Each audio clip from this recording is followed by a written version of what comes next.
حضرت کعب بن عجرہ رضی اللہ عنہ سے مروی ہے کہ نبی صلی اللہ علیہ وآلہ وسلم نے جب کعب رضی اللہ عنہ کو نہ پایا تو اس کے متعلق پوچھا۔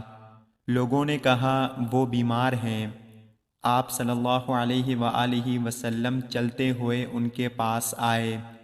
جب ان کے پاس پہنچے تو آپ صلی اللہ علیہ وآلہ وسلم نے فرمایا، کعب خوش ہو جاؤ۔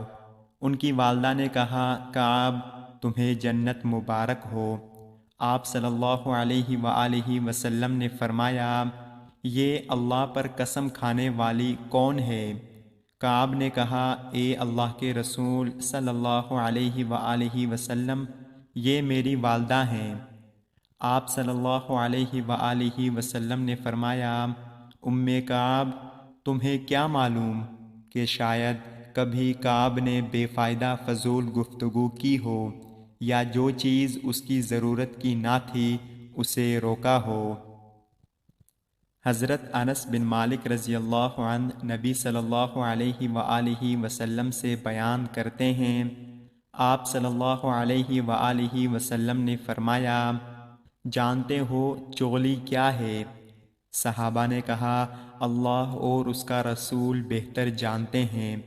فرمایا، کسی شخص کی بات دوسرے کے سامنے اس طرح بیان کرنا کہ ان کے درمیان فساد برپا کر دے۔